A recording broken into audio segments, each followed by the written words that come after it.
12 দিনের রক্তাক্ত সংঘর্ষ শেষ, কিন্তু আকাশে এখনো ঘনিয়ে আছে আগুনের মেঘ।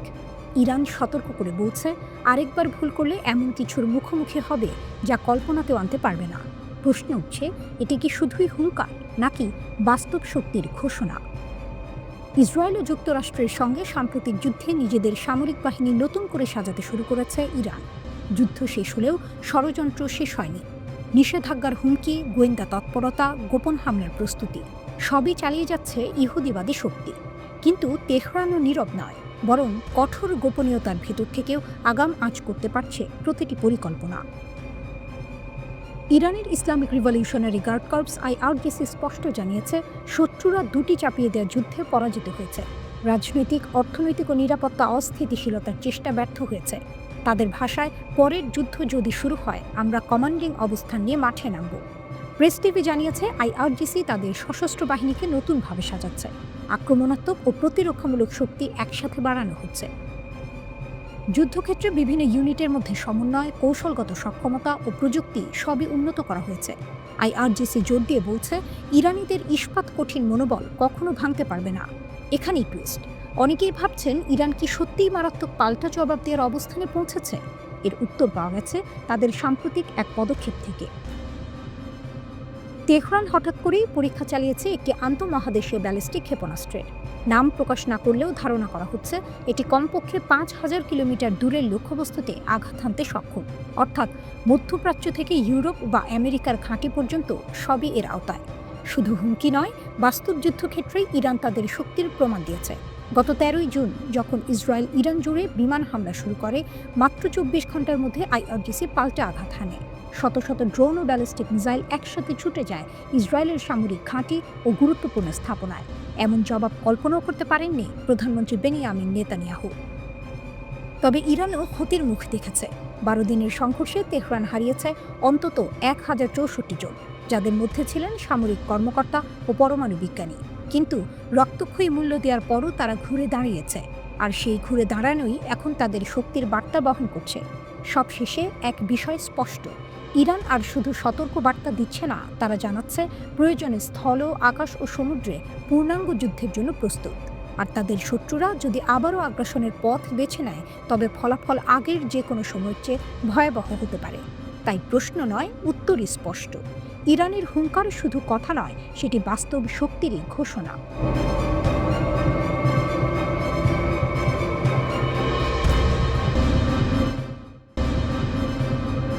মধ্যপ্রাচ্যের আকাশে উত্তেজনার ধোঁয়া। কাতারে ইসরায়েলের হঠাৎ হামলা উপসাগরীয় দেশগুলোকে নড়ে চড়ে বসিয়েছে। এই হামলা শুধু কাতারের নিরাপত্তা প্রশ্নে নয়, মধ্যপ্রাচ্যের সামরিক ভারসাম্য পরিবর্তনের সম্ভাবনা উন্মোচন করেছে। গাজা উপত্যকায় যুদ্ধবিরতির প্রস্তাব নিয়ে কাতারে আলোচনায় বসে হামাসের নেতারা। ঠিক সেই সময় দোহার আবাসিক এলাকায় ক্ষেপণাস্ত্র আঘাত হানে। একে একে ভবনে কুণ্ডলি পাকিয়ে ধোঁয়া উড়ে যায়। 9 সেপ্টেম্বর হামলায় প্রাণ হারান হামাসের শীর্ষ নেতা খলিল আল হায়ার সহ 5 জন। কাতারের একজন নিরাপত্তা কর্মীও নিহত হন। ইসরায়েলের এই হামলার পর উপসাগরীয় আরব দেশগুলো জেগে উঠেছে। বিশেষ করে যুক্তরাষ্ট্রের সঙ্গে কাতারের ঘনিষ্ঠ সম্পর্ক থাকা সত্ত্বেও এই হামলা স্পর্ধা হিসেবে দেখা হচ্ছে। আরব নেতাদের মাথায় নতুন প্রশ্ন, আমরা কি এককভাবে নিরাপদ থাকতে পারবো? জবাবে 15ই সেপ্টেম্বর কাতারি ইসলামী সহযোগিতা সংস্থা OIC ও উপসাগরীয় সহযোগিতা সংস্থা GCC জরুরি সম্মেলন আহ্বান করে। প্রায় 60টি দেশের নেতা ও কর্মকর্তা অংশ নেয়। সবাই একমত, ইসরায়েলের বিরুদ্ধে সম্মিলিত ব্যবস্থা নেওয়া দরকার। ইসরায়েলের হামলার পর নতুন করে আলোচনায় এসেছে আরব ন্যাটো বা মুসলিম ন্যাটো ধারণা। মিশর আরব সামরিক জোট প্রস্তাব দেয়, ইরাক মুসলিম ন্যাটো প্রস্তাব দেয়। সৌদি আরব ও পাকিস্তান 17ই সেপ্টেম্বর যৌথ প্রতিরক্ষা চুক্তি স্বাক্ষর করলে ধারণাটি আরও শক্তি পায়। এই ন্যাটো ধাঁচের জোট যদি গঠিত হয়, তাহলে একটি দেশের উপর হামলা মানে সব দেশের উপর হামলা, এবং সদস্যরা মিলিতভাবে প্রতিক্রিয়া জানাবে। আরব ন্যাটো কি নতুন ধারণা?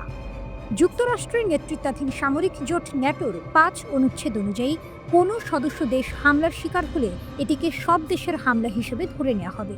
একই সঙ্গে সব সদস্য দেশ মিলে এর জবাব দেবে। যুক্তরাষ্ট্র ও কানাডার বাইরে এই জোটের বেশিরভাগ দেশে ইউরোপ মহাদেশে। কাতারে ইসরায়েলে হামলার পর ন্যাটোর আদলে আরব ন্যাটো বা মুসলিম ন্যাটো ধারণাটি আবার সামনে এসেছে। মিশরের সংবাদ মাধ্যম দ্য ন্যাশনাল নিউজ জানিয়েছে, কাতারে হামলার পরিপ্রেক্ষিতে মিশরের পক্ষ থেকে আরব সামরিক জোট এর প্রস্তাব দিয়েছে কায়রো। এছাড়া ওআইসির সম্মেলনে ইরাকের পক্ষ থেকে মুসলিম ন্যাটো গঠনের প্রস্তাব এসেছে। বাস্তবতা, তবে আরব ন্যাটো গঠন সহজ হবে না। দেশের মধ্যে ভিন্ন স্বার্থ, নেতৃত্ব নির্ধারণ ও সদর দপ্তরের অবস্থান নিয়ে দ্বন্দ্ব রয়েছে। 2015 সালে মিশরের প্রস্তাব ভেস্তে যায় এই কারণে। তুরস্কের মতো দেশকে অন্তর্ভুক্ত করতে রাজি হয়নি আরব দেশগুলো। এছাড়া জিসিসির পূর্বের অভিজ্ঞতাও সতর্ক করে, হুথিদের হামলার সময় তারা যৌথ পদক্ষেপ নিতে ব্যর্থ হয়েছিল।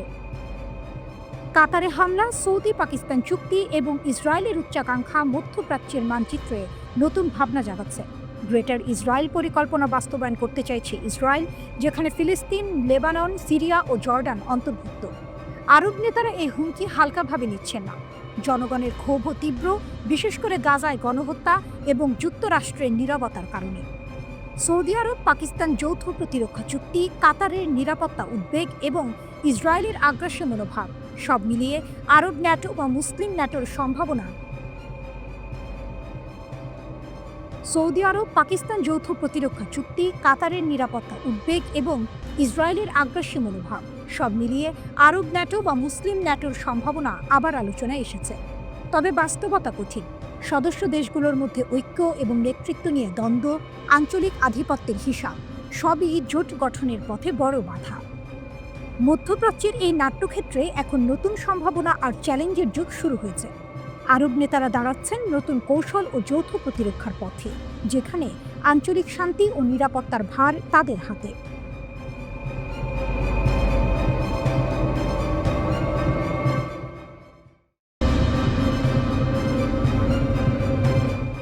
লুহান্স্কের আকাশে আগুন, মাটিতে ধোঁয়া। এক সপ্তাহের লড়াই যেন এক ভয়াল অধ্যায় হয়ে উঠেছে ইউক্রেনের জন্য। রাশিয়ার প্রতিরক্ষা মন্ত্রণালয় দাবি করছে, শুধু এই সপ্তাহেই ইউক্রেন 4500 সৈন্য হারিয়েছে। নিহতদের মধ্যে বিদেশি ভাড়াটে যোদ্ধারাও রয়েছে। এটাই কি লুহান্স্ক যুদ্ধের মোড় ঘোরানো মুহূর্ত? রাশিয়ার সামরিক বিশেষজ্ঞ আন্দ্রে ম্যারোচকো জানাচ্ছেন, লড়াইয়ের চাপ ক্রমশ ইউক্রেনীয় বাহিনীর উপর বাড়ছে। প্রতিরক্ষা মন্ত্রণালয়ের বিশ্লেষণে দেখা গেছে, আগের সপ্তাহের তুলনায় এবার মৃতের সংখ্যা আরও বেড়েছে। সবচেয়ে বড় ধাক্কা এসেছে ব্যাটল গ্রুপ ওয়েস্ট এর হাতে। ভয়াবহ সংঘর্ষে এই বাহিনী ইউক্রেনীয় সেনাদের ওপর বিপুল ক্ষয়ক্ষতি ঘটিয়েছে। শুধু পশ্চিম নয়, উত্তরের এবং দক্ষিণের ব্যাটল গ্রুপও ইউক্রেনের নানা ফরমেশন ভেঙে দিয়েছে। রাশিয়ার সেনারা শুধু মানুষ নয়, অস্ত্রশস্ত্র গুঁড়িয়ে দিয়েছে। 8টি ট্যাঙ্ক ধ্বংস করা হয়েছে, 50টি ফিল্ড আর্টিলারি সিস্টেম একেবারে নিশ্চিহ্ন। শুধু তাই নয়, 84টি ইলেকট্রনিক ওয়ারফেয়ার এবং কাউন্টার ব্যাটারি সিস্টেমও মুছে গেছে এক ঝটকায়। প্রশ্ন জাগে, ইউক্রেনের পক্ষে কি আর লড়াই চালিয়ে যাওয়া সম্ভব? তথ্য বলছে, রাশিয়ার টার্গেটে ছিল ইউক্রেনের ভেতরে থাকা সরবরাহ ঘাঁটি। এক সপ্তাহেই 100টির বেশি গোলাবারুদ, জ্বালানি আর সামরিক ডিপো গুঁড়িয়ে দিয়েছে রাশিয়ান সেনারা। এর সঙ্গে যোগ হয়েছে আরও 350টির বেশি কমব্যাট যান ধ্বংসের খবর। ম্যারোচকোর মতে, এসব ক্ষতি শুধু সংখ্যা নয়, বরং ইউক্রেনীয় প্রতিরক্ষার ভেঙে পড়া চিত্র। তিনি সতর্ক করেছেন, এভাবে চলতে থাকলে লুহান্স্কের যুদ্ধ আরও ভয়াবহ আকার নিতে পারে। কিন্তু এখানেই টুইস্ট। যুদ্ধক্ষেত্রের এই ভয়াবহ পরিসংখ্যান সামনে এলেও কিয়েভ এখনও হাল ছাড়েনি। আন্তর্জাতিক সহযোগীদের ভরসায় ইউক্রেন পাল্টা প্রতিরোধ গড়ে তোলার চেষ্টা করছে। প্রশ্ন হচ্ছে, এই ক্ষয়ক্ষতি সত্ত্বেও কতদিন তারা দাঁড়িয়ে থাকতে পারবে? লুহান্স্কের মাটিতে রক্ত ঝরছে দুই পক্ষেরই। তবে এই সপ্তাহের হিসাব বলছে, ইউক্রেনের জন্য পরিস্থিতি সবচেয়ে কঠিন। রাশিয়ার দাবি, এক সপ্তাহে ইউক্রেন 4500 সৈন্য ও ভাড়াটে যোদ্ধা হারিয়েছে। ব্যাটল গ্রুপ ওয়েস্ট সবচেয়ে বেশি ক্ষতি করেছে ইউক্রেনীয় সেনাদের। ধ্বংস হয়েছে 8টি ট্যাঙ্ক, 50টি আর্টিলারি, 84টি ইলেকট্রনিক সিস্টেম। টার্গেটে ছিল সরবরাহ ঘাঁটি, 100টির বেশি ডিপো ধ্বংস। ভেঙে দেওয়া হয়েছে 350টির বেশি যুদ্ধযান। সামরিক বিশেষজ্ঞদের সতর্কবার্তা, লুহান্স্কের যুদ্ধ আরও ভয়াবহ হতে চলেছে। এদিকে রাশিয়ার বিরুদ্ধে নতুন করে সতর্কবার্তা দিয়েছে ন্যাটো ও পশ্চিমা দেশগুলো। চেক প্রেসিডেন্ট পেট্রো পাভেল বলেছেন, রাশিয়া যদি ন্যাটো সদস্য দেশের আকাশসীমা লঙ্ঘন করে, তবে প্রয়োজনে তাদের যুদ্ধ বিমান ভূপাতিত করতে হবে। তিনি বলেন, রাশিয়া দ্রুত বুঝবে যে তারা সীমা অতিক্রম করেছে। এই পদক্ষেপ সংঘাতের ঝুঁকি তৈরি করলেও মন্দের কাছে আত্মসমর্পণ করা যাবে না। ফিনল্যান্ডের প্রেসিডেন্ট আলেকজান্ডার স্টাবো বলেছেন, ইউক্রেনের জন্য প্রস্তাবিত নিরাপত্তা নিশ্চয়তা কার্যকর হলে তা স্বাক্ষরিত ইউরোপীয় দেশগুলোকে ভবিষ্যতে রাশিয়ার বিরুদ্ধে সামরিক লড়াইয়ে নামতে বাধ্য করবে।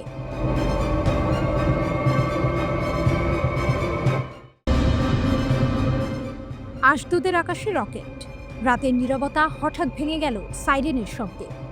আশদোদের পূর্বাঞ্চলে মানুষ দৌড়ে আশ্রয় নিল বাংকারে। ইসরায়েলি সেনাবাহিনী জানায়, গাজা থেকে ছোড়া 2টি রকেটের একটি প্রতিহত করেছে আকাশ প্রতিরক্ষা ব্যবস্থা, অন্যটি গিয়ে পড়েছে খোলা প্রান্তরে। বড় কোনো ক্ষয়ক্ষতি হয়নি, হতাহতের খবরও মেলেনি। কিন্তু আতঙ্কে কেঁপে উঠেছে শহর। আইডিএফ বা ইসরায়েলি প্রতিরক্ষা বাহিনী দ্রুত প্রতিক্রিয়ার মাধ্যমে ঘটনাটি সামলেছে বলে জানিয়েছে। তাদের ভাষায় সবকিছু প্রোটোকল অনুযায়ী হয়েছে। স্থানীয়রা জানান, প্রথমে বাজল সাইরেন, তারপর আকাশে বিস্ফোরণের শব্দ। প্রতিরক্ষা ব্যবস্থা রকেটকে ভূপাতিত করেছে। জরুরি সেবা সতর্ক অবস্থায় রাখা হলেও শেষ পর্যন্ত বেসামরিক কোনো ক্ষতি হয়নি। গাজার রকেট হুমকি কমেছে, কিন্তু শেষ হয়নি। ইসরায়েলের সেনাবাহিনী বলছে, সাম্প্রতিক সময়ে গাজার রকেট ছোড়ার সক্ষমতা কমে গেছে। ফলে আশদোদে এই ধরনের হামলা এখন বিরল ঘটনা। সর্বশেষ দূরপাল্লার রকেট হামলা হয়েছিল 6 এপ্রিল। তারপর থেকে পরিস্থিতি তুলনামূলক শান্তই ছিল। কিন্তু নতুন এই হামলা প্রমাণ করে, গাজার দিক থেকে এখনও বিপদ পুরোপুরি কাটেনি। আইডিএফ বারবার বলছে তারা অভিযান চালিয়ে যাবে যতক্ষণ না গাজার রকেট হুমকি পুরোপুরি দূর হচ্ছে। তবে এই অব্যাহত সংঘাতের মধ্যে মানবিক বিপর্যয় বেড়ে চলেছে। উত্তরের ভিন্ন চিত্র, নিজেদের দুর্ঘটনায় আহত আইডিএফ সৈন্যরা। একই দিনে ঘটেছে আরেক ঘটনা। উত্তর গাজায় চলমান সামরিক অভিযানের সময় উল্টে যায় আইডিএফের একটি সামরিক গাড়ি। তাতে আহত হন অন্তত 10 জন ইসরায়েলি সৈন্য। সেনাবাহিনী জানিয়েছে, সকালের দিকেই এই দুর্ঘটনা ঘটে। আহত সৈন্যদের দ্রুত সরিয়ে নিয়ে যাওয়া হয় হাসপাতালে। সবাইকে হালকা আঘাতপ্রাপ্ত হিসেবে চিহ্নিত করা হয়েছে। চিকিৎসকরা জানিয়েছেন তাদের অবস্থা স্থিতিশীল। যদিও সামরিক দুর্ঘটনায় একসঙ্গে 10 জন সৈন্য আহত হওয়া সেনাবাহিনীর জন্য বড় ধরনের অস্বস্তির কারণ হয়ে দাঁড়িয়েছে। ইসরায়েলের দ্বিমুখী সংকট, একদিকে গাজার রকেট হামলা, অন্যদিকে নিজেদের ভেতরেই দুর্ঘটনায় আহত সৈন্য। এই দুই খবরই একদিনে প্রকাশ পাওয়ায় ইসরায়েলি সেনাবাহিনীর চাপে পড়ার চিত্র স্পষ্ট হচ্ছে। বিশ্লেষকরা বলছেন, আশদোদের রকেট হামলায় হতাহতের খবর না থাকলেও মানসিক চাপ বেড়েছে। আর সামরিক বাহিনীর অভ্যন্তরীণ দুর্ঘটনা সেনাদের মনোবলকে নাড়া দিতে পারে। যুদ্ধক্ষেত্রে শুধু শত্রুর আক্রমণ নয়, এ ধরনের অঘটনও বড় ক্ষতির কারণ হয়ে দাঁড়ায়। ইসরায়েলি সেনারা বলছে, তাদের প্রতিরক্ষা ব্যবস্থা এখনও শক্তিশালী। আকাশে উড়ে আসা রকেটকে মুহূর্তেই ধ্বংস করছে। কিন্তু প্রশ্ন উঠছে, যদি গাজার ক্ষুদ্র সামরিক সক্ষমতাই এভাবে আতঙ্ক ছড়াতে পারে, তবে ইরানের মতো আঞ্চলিক পরাশক্তির বিরুদ্ধে টিকে থাকার ক্ষমতা কতটা থাকবে? ইরান ইতিমধ্যে দেখিয়ে দিয়েছে তাদের ক্ষেপণাস্ত্র প্রযুক্তি শুধু ইসরায়েল নয়, যুক্তরাষ্ট্রকেও চ্যালেঞ্জ জানাতে সক্ষম। এমন পরিস্থিতিতে আশদোদের আকাশে রকেট প্রতিরোধের ঘটনাটি হয়তো সেদিকেই নতুন করে দৃষ্টি ঘুরিয়ে দিচ্ছে।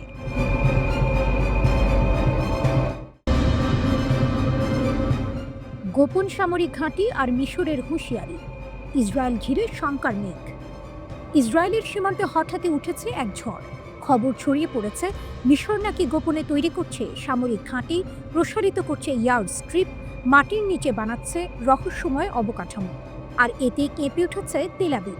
প্রশ্ন জেগেছে, মধ্যপ্রাচ্যের দাবার বোর্ডে কি নতুন কোনো চাল চালতে যাচ্ছে আরব রাষ্ট্রগুলো?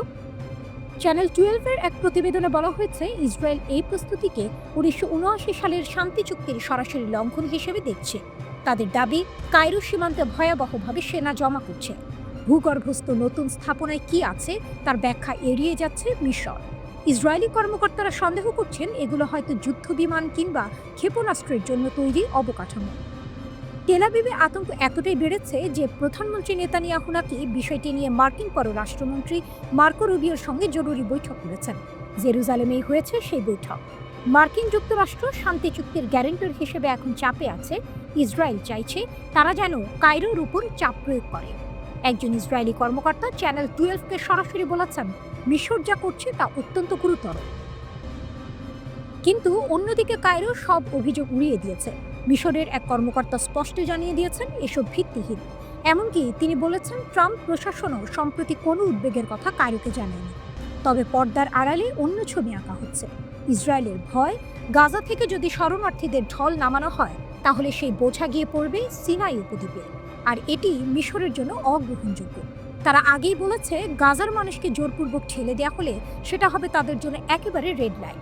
কাহিনী এখানেই শেষ নয়। কাতারের দোহায় ইসরায়েলি হামলায় বহু মানুষ নিহত হওয়ার পর আরব রাষ্ট্রগুলোর অবস্থান আরও কঠোর হয়েছে। তারা আন্তর্জাতিক সম্প্রদায়ের প্রতি আহ্বান জানিয়েছে, ইসরায়েলের আগ্রাসন রুখতে হবে, নইলে এই আগুন ছড়িয়ে পড়বে পুরো অঞ্চলে।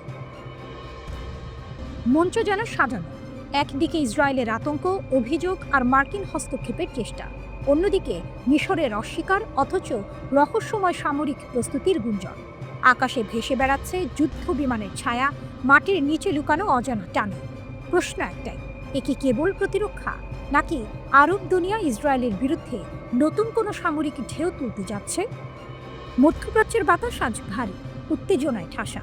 ইসরায়েল দৌড়ে যাচ্ছে ওয়াশিংটনের দ্বারে, মিশর বলছে কিছু হয়নি, অথচ সীমান্তে তৈরি হচ্ছে অজানা ঘাঁটি। ইতিহাসের মঞ্চে আরেকটি বিস্ফোরণের আগাম সুর বাজছে কিনা তা নিয়েই দুলছে দুনিয়া।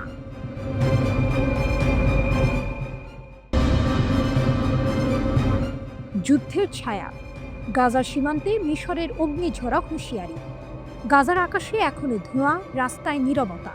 এমন এক সময়েই প্রতিবেশী মিশর হঠাৎই তুলেছে তলোয়ার। সীমান্তে গর্জে উঠছে সামরিক প্রস্তুতির ঝাঁক। প্রশ্ন একটাই, ইসরায়েল কি এবার আরব দানবকে জাগিয়ে তুলল? ইসরায়েলের গোপন পরিকল্পনা নিয়ে কায়রোতে চলছে অস্থিরতা। শোনা যাচ্ছে তেল আবিব গাজাবাসীদের দমিয়ে দক্ষিণে ঠেলে দিতে চাইছে। সেই দক্ষিণ মানেই মিশরের সিনাই। আর এখানেই মিশরের রক্ত গরম হয়ে উঠেছে। কায়রো সাফ জানিয়ে দিয়েছে, গাজার মানুষের জোরপূর্বক স্থানান্তর একটি রেড লাইন। এই লাইন পেরোলে মিশরের তরবারি নামবে ঝলসে দেয়া বজ্রের মতো। হিজবুল্লাহ ঘনিষ্ঠ লেবানিজ দৈনিক আল আখবার রিপোর্ট করেছে, মিশর শুধু কথা বলছে না, সৈন্য, অস্ত্র আর যুদ্ধ বিমান তৈরি রাখা হয়েছে। সংকট বাড়লে সীমান্তে দ্বিগুণ সেনা মোতায়েন হবে। সিনাইয়ের আকাশে ভেসে উঠবে যুদ্ধ বিমান। প্রস্তুতির প্রতিটি ধাপে যেন ইসরায়েলকে বলা হচ্ছে, থেমে যাও, নয়তো আসবে ঝড়। একজন মিশরীয় সামরিক কর্মকর্তা আল আখবারকে জানিয়েছেন, নির্দেশ স্পষ্ট, ফিলিস্তিনিদের দিকে গুলি নয়।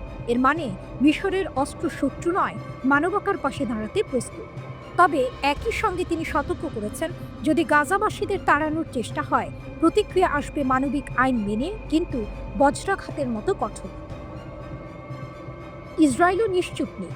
সিনাই উপদ্বীপে মিশরের সামরিক তৎপরতা দেখে আতঙ্ক চেপে ধরেছে তেল আবিবকে। অভিযোগ উঠেছে, কায়রো সীমান্তে ভয়ঙ্করভাবে সেনা জড়ো করছে। ইসরায়েলের প্রধানমন্ত্রী নাকি বিষয়টি সরাসরি মার্কিন পররাষ্ট্রমন্ত্রী মার্কো রুবিওর কাছে তুলেছেন। এ যেন এক লুকোচুরি খেলা। মিশর বলছে প্রতিরক্ষা, ইসরায়েল বলছে আক্রমণের প্রস্তুতি। গল্পে আরও এক টুইস্ট। ইসরায়েল দাবি করছে, মিশর নতুন ভূগর্ভস্থ সামরিক ঘাঁটি বানাচ্ছে, যার ভেতরে কি আছে সে বিষয়ে তারা স্পষ্ট কোনো জবাব দিচ্ছে না। ক্ষেপণাস্ত্র লুকানো আছে কিনা তার প্রমাণ নেই, তবুও সন্দেহে অস্থির ইসরায়েল। এদিকে কায়রোর বার্তা স্পষ্ট, গাজাবাসীদের গণস্থানান্তর মেনে নেবে না। তারা কাউকে ঢুকতে দেবে না, কাউকে ঠেলে বেরো করবে না। মানবিকতার নামে যে চক্রান্ত, মিশর সেটাকে আগেই রুখে দেবে। সিনেমার মতো দৃশ্য আঁকা যায়। এক পাশে ইসরায়েলের গর্জন, অন্য পাশে মিশরের প্রতিশোধী দৃষ্টি। সীমান্তে সৈন্য সারি, আকাশে প্রস্তুত যুদ্ধ বিমান। গাজা যেন দাবার বোর্ড, কিন্তু এবার খেলোয়াড়রা শুধু ইসরায়েল আর হামাস নয়, প্রবেশ করেছে মিশরের মতো আঞ্চলিক দৈত্য। ইতিহাস সাক্ষী, আরব রাষ্ট্রগুলো অনেক সময় নীরব থেকেছে, কিন্তু এবার মিশর ভিন্ন সুর তুলছে। একদিকে মানবিকতার দাবি, অন্যদিকে সীমান্ত রক্ষার শপথ। ফলে সমীকরণ একেবারে বদলে যাচ্ছে। প্রশ্ন থেকে যাচ্ছে, ইসরায়েল কি গাজার পরিকল্পনায় এগোবে, নাকি মিশরের সতর্কতা শুনে পিছিয়ে যাবে? যুদ্ধের ছায়া যত ঘন হচ্ছে, ততই মধ্যপ্রাচ্যের মাটি কাঁপছে অজানা পরিণতির অপেক্ষায়।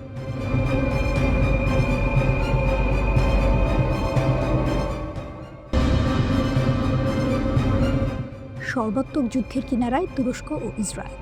ফিলিস্তিনের গাজা, লেবানন, ইরান, ইয়েমেনে ধারাবাহিকভাবে হামলার পর সম্প্রতি কাতারে ইসরায়েলের বিমান হামলার পর আঙ্কারায় উদ্বেগ বাড়ছে। তেল আবিবের আঞ্চলিক উচ্চাকাঙ্ক্ষা নিয়ে এখন তুরস্কও রয়েছে সতর্ক অবস্থানে। ইসরায়েলি একাডেমিক ও রাজনৈতিক বিশ্লেষক মেইর মাসরি সামাজিক যোগাযোগ মাধ্যমে লিখেন, আজ কাতার, কাল তুরস্ক। এর জবাবে তুর্কি প্রেসিডেন্ট রিসেপ তাইয়েপ এরদোয়ানের একজন উপদেষ্টা তীব্র প্রতিক্রিয়া জানিয়ে বলেন, ইসরায়েল যদি তুরস্কের উপর হামলার চিন্তা করে, তাহলে দেশটির জন্য ভয়াবহ শাস্তি অপেক্ষা করছে। ভূমধ্য সাগরের বাতাসে বারুদের গন্ধ। সীমান্তের ওপারে দাঁড়িয়ে আছে ইসরায়েল, আর অপর প্রান্তে প্রস্তুত তুরস্ক। ইতিহাস যেন আরেকবার নতুন করে লিখতে চাইছে। ইসরায়েল সম্প্রতি সাইপ্রাসে পাঠিয়েছে ভয়ঙ্কর বারাক MX প্রতিরক্ষা ব্যবস্থা। লিমসলের বন্দরে দেখা গেছে চালানের ভাণ্ডার, যেখানে রাখা এই সিস্টেমের যন্ত্রাংশ। এই প্রযুক্তি 150 কিলোমিটার দূরের যে কোনো লক্ষ্যবস্তু ধ্বংস করতে সক্ষম। এর সাথে যুক্ত হয়েছে উন্নত নজরদারি ও গোয়েন্দা তথ্য সংগ্রহের ক্ষমতা। বিশ্লেষকদের মতে শুধু সাইপ্রাস নয়, পুরো পূর্ব ভূমধ্যসাগরে এটি তুরস্কের বিমান ও স্থলবাহিনীর জন্য এক বড় হুমকি হয়ে দাঁড়াতে পারে। কিন্তু টুইস্ট এখানে, আঙ্কারা আজকের তুরস্ক আর আগের মতো দুর্বল নেই। তারা উত্তর সাইপ্রাসে স্থাপন করেছে শক্তিশালী ড্রোন ঘাঁটি। দ্বীপের উত্তরাংশে মোতায়েন করা হয়েছে 3 শতাধিক ট্যাঙ্ক ও শত শত সাঁজোয়াজান। প্রেসিডেন্ট এরদোয়ান সেনাবাহিনীকে ইতিমধ্যে যুদ্ধের প্রস্তুতি নিতে নির্দেশ দিয়েছেন। শুধু তাই নয়, তুরস্ক প্রদর্শন করেছে তাদের নিজস্ব হাইপারসনিক ক্ষেপণাস্ত্র, ব্যালিস্টিক মিসাইল এবং অত্যাধুনিক সাইবার বিমান প্রতিরক্ষা ব্যবস্থা, যা 150 কিলোমিটার দূরের লক্ষ্যবস্তুতে আঘাত হানতে পারে। আরেকটি দৃশ্যপট স্পষ্ট, ইসরায়েল ও সাইপ্রাস মিলে যে প্রতিরক্ষা জোট করছে, তুরস্ক তার মোকাবিলায় মাঠে নামছে একেবারে খোলাখুলি। আঙ্কারা বলছে সাইপ্রাসে যত প্রতিরক্ষা ব্যবস্থা বসানো হোক, তা তাদের ড্রোন, মিসাইল ও বিমান শক্তির সামনে টিকতে পারবে না। কারণ এই ভূমি 1974 সাল থেকেই সংঘাতের কেন্দ্র, আর আজও তার ছায়া মুছে যায়নি। বিশ্লেষকদের মতে ইসরায়েলের সাম্প্রতিক পদক্ষেপ তুরস্ককে উস্কানি দেওয়ার সমান। যদি একটিমাত্র ভুল পদক্ষেপও ঘটে, তবে তা ভয়াবহ আকার নিতে পারে। এই সংঘাত সীমান্তের ভেতরে আটকে থাকবে না, ছড়িয়ে পড়বে পুরো অঞ্চলে। শরণার্থী স্রোত, জ্বালানি সংকট, সামরিক জোটের দ্বন্দ্ব, সবকিছুই জড়িয়ে পড়বে এই অগ্নিসংঘাতে। যুদ্ধ যদি শুরু হয়, তবে সেটি কেবল আকাশ বা সাগরে সীমাবদ্ধ থাকবে না। ইতিহাসের পাতায় আরেকটি রক্তাক্ত অধ্যায় যুক্ত হবে। তুরস্ককে আঘাত করার মানে হবে আত্মঘাতী সিদ্ধান্ত। এই সতর্কবার্তাই এখন দিচ্ছেন বহু বিশেষজ্ঞ। আর আঙ্কারার কণ্ঠে শোনা যাচ্ছে অতল বার্তা, যে আগুন জ্বালাবে সেই আগুনেই দগ্ধ হবে। বিগত কয়েক মাস ধরেই ইসরায়েলি মিডিয়াগুলো তুরস্ককে ইসরায়েলের সবচেয়ে বিপজ্জনক শত্রু হিসেবে চিত্রিত করে আসছে। বিশেষ করে পূর্ব ভূমধ্যসাগরে তুরস্কের উপস্থিতি ও যুদ্ধ পরবর্তী সিরিয়ায় দেশটির পুনর্গঠনে ভূমিকা, এই বিষয়গুলোকে ইসরায়েলি বিশ্লেষকরা নতুন হুমকি হিসেবে বর্ণনা করছেন। কাতারে হামলার পর তুরস্কের মধ্যে আরেকটি শঙ্কা জন্মেছে, তা হলো ন্যাটো জোটের প্রতিশ্রুতি কতটা কার্যকর। কারণ কাতার মেজর নন ন্যাটো অ্যালাই হলেও ইসরায়েলের বিরুদ্ধে যুক্তরাষ্ট্রের কোনো দৃশ্যমান প্রতিক্রিয়া দেখা যায়নি।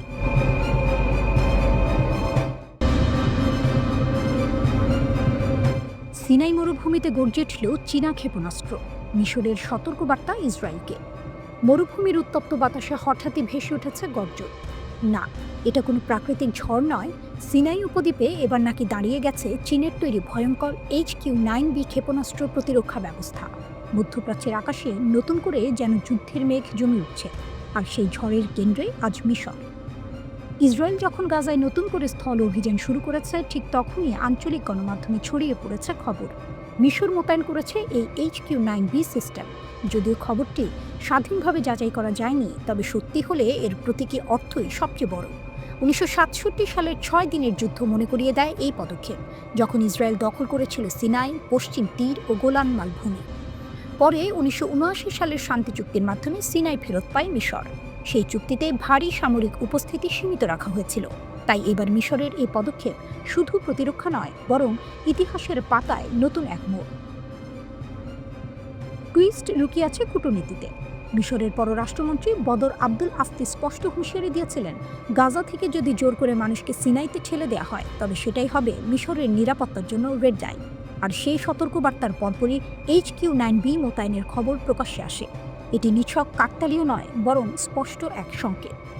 ইসরায়েলের সাম্প্রতিক হামলা কাতারের ওপর শুধু আন্তর্জাতিক আইন ভঙ্গই করেনি, বরং মিশরকে ভাবিয়েছে ভবিষ্যৎ নিয়েও। প্রেসিডেন্ট আবদেল ফাত্তাহ আল-সিসি বলেছেন, ইসরায়েলের এই অযাচিত আচরণ শান্তি চুক্তিগুলোকে ভেঙে ফেলছে, আর এর পরিণতি হবে ভয়াবহ। HQ-9B কিন্তু কোনো সাধারণ অস্ত্র নয়। এটি একসঙ্গে 8 থেকে 10টি লক্ষ্যবস্তু ধ্বংস করতে পারে। এর পাল্লা 260 কিলোমিটার পর্যন্ত। যুদ্ধবিমান, ড্রোন, ক্রুজ মিসাইল, এমনকি ব্যালিস্টিক মিসাইলও ধ্বংস করতে সক্ষম এই সিস্টেম। বিশেষজ্ঞরা একে রাশিয়ার S-400 কিংবা আমেরিকার প্যাট্রিয়ট সিস্টেমের সমকক্ষ হিসেবে দেখেন। এখানেই আসল নাটকীয়তা। মিশর দীর্ঘদিন ধরে যুক্তরাষ্ট্রের ঘনিষ্ঠ মিত্র। মার্কিন সাহায্য ও সামরিক সহযোগিতা ছিল তাদের প্রধান ভরসা। কিন্তু একই সময়ে আমেরিকা ইসরায়েলকে অবিচল সমর্থন দিয়ে চলেছে। এই প্রেক্ষাপটে চীনা অস্ত্রের মোতায়েন আসলে এক নতুন ভারসাম্য খোঁজা। কায়রো যেন বিশ্বকে বলছে, আমরা শুধু পশ্চিমের উপর নির্ভর করব না, আমাদের বিকল্প শক্তিও আছে। মিশরের অবসরপ্রাপ্ত মেজর জেনারেল সমীর ফারাক আগেই জানিয়েছিলেন, HQ-9B ইতিমধ্যেই মিশরের প্রতিরক্ষা নেটওয়ার্কে যুক্ত হয়েছে। এবছরের শুরুতে ইগলস অফ সিভিলাইজেশন 2025 মহড়াতেও প্রকাশ্যে প্রদর্শন করা হয়েছিল এই সিস্টেম। বিশ্লেষকরা বলছেন, এই পদক্ষেপ আসলে সরাসরি বার্তা দিচ্ছে ইসরায়েলকে, সীমান্ত যদি লঙ্ঘন করা হয় তবে প্রতিরোধের জবাব প্রস্তুত আছে। চুক্তি ভঙ্গ না করেও মিশর নিজের শক্তি প্রদর্শন করছে, আর এটি ইসরায়েলের জন্য আসল চাপ। গাজায় যখন রক্ত ঝরছে আর জাতিসংঘ পর্যন্ত গণহত্যার অভিযোগ তুলছে, তখন সিনাই মরুভূমির বুকে দাঁড়িয়ে HQ-9B যেন ঘোষণা করছে, মিশর আর নীরব থাকবে না, আঘাত আসলে প্রতিরোধও আসবে।